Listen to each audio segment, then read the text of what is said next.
শুভাংশু শুক্লা, তিনি মহাকাশ থেকে ঠিক কি বার্তা দিয়েছেন দেখুন একবার। प्यारे देशवासियों, वॉट अ राइड। 40 साल बाद हम वापस अंतरिक्ष में पहुंच गए हैं और कमाल की राइड थी। इस समय हम 7.5 किलोमीटर प्रति सेकंड की रफ्तार से पृथ्वी के चारों तरफ घूम रहे हैं और मेरे कंधे पे मेरे साथ मेरा तिरंगा है, जो मुझे बता रहा है कि नहीं हूँ, मैं आप सबके साथ हूँ। ये मेरी इंटरनेशनल स्पेस स्टेशन तक की जर्नी की शुरुआत नहीं है, ये भारत के ह्यूमन स्पेस प्रोग्राम की शुरुआत है और मैं चाहता हूं कि आप सभी देशवासी इस यात्रा का हिस्सा बने। आपका भी सीना गर्व से चौड़ा होना चाहिए, आप भी उतना ही एक्साइटमेंट दिखाइए। आइए हम सब मिलकर भारत के इस ह्यूमन स्पेस प्रोग्राम की जर्नी की शुरुआत करें। धन्यवाद। जय हिंद, जय भारत।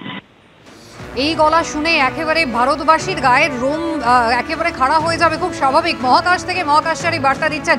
আমি ডক্টর দুয়ারি এখানে আপনার কাছে জানতে চাইবো যে সুনিতা উইলিয়ামসদের ক্ষেত্রে আমরা দেখেছিলাম 8 দিনের যাত্রা 9 মাস পর্যন্ত দীর্ঘায়িত হয়েছিলেন। বিভিন্ন বিষয়ে তারা রিসার্চ করেছিলেন, এমনকি চাষবাস পর্যন্ত করেছিলেন সুনিতা উইলিয়ামস। একেবারে বায়োলজির একটা বড় অংশকে তারা কভার করেছিলেন। নির্দিষ্ট করে এই যে যাত্রা হচ্ছে সেখানে শুভাংশু শুক্লারা কি নিয়ে ভাবনা চিন্তা করবেন, কি নিয়ে তাদের কাজ এগোবেন? আমি সেই কথা আসছি, কিন্তু 1 মিনিট 1 সেকেন্ড বলে নিই। আমার এত ভালো লাগলো ওনার এই কথাগুলো শুনে, উনি যে বার্তাটা দিয়েছেন ভারতবাসীর পক্ষে। এবং সব থেকে ভালো লাগলো কথা বলুন তো, উনি বললেন আমার সঙ্গে ভারতের তিরঙ্গা আছে, আমি ভারতের সঙ্গেই আছি।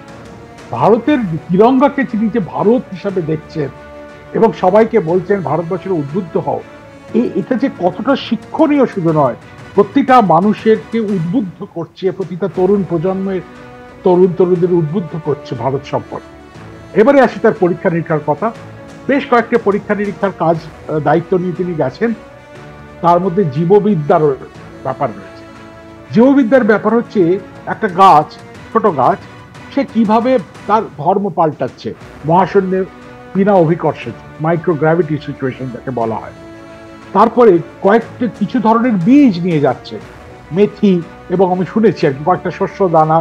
সেই বীজগুলো যখন অঙ্কুরোদ্গম হবে, সেই অঙ্কুরোদ্গমের পদ্ধতিটা কিভাবে হচ্ছে, পৃথিবীতে যেরকম যেভাবে হয় তার থেকে তো একটু আলাদা হবেই, তার কারণ ওপরে তো মহাকর্ষজ অভিকর্ষজ ক্ষেত্র নেই।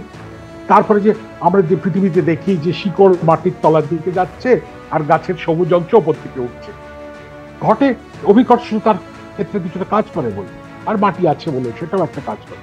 এই ক্ষেত্রে কিরকম ভাবে হবে। তারপরে ছোট ছোট অ্যালগি মানে আমরা জানি যাকে শৈবাল বলে, সেই শৈবালগুলো কিভাবে তারা বৃদ্ধি পাচ্ছে বা কিভাবে তারা বেড়ে উঠতে পারছে সেটার পরীক্ষা হবে।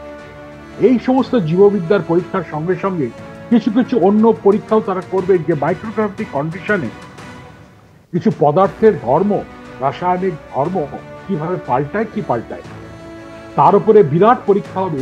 যে এই ধরনের 14 দিন মহাকাশযানে থাকা শূন্য মাধ্যাকর্ষণে, তার আগে এই যে ভ্রমণ করছেন সেখানে পৃথিবীর ওপরে যা ওজন, মানে আমাদের যা ওজন তার থেকে 5 গুণ 6 গুণ 10 গুণ অব্দি হয়ে যেতে পারে, তার কিছু প্রভাব শরীরের উপরে পড়লো। নিজের শরীরকে বিজ্ঞানের একটা রসায়নের এক্সপেরিমেন্ট হিসেবে তারা ব্যবহার করে দেখবেন যে মানুষের শরীর, মন, তার উপরে কতটা প্রভাব রয়েছে।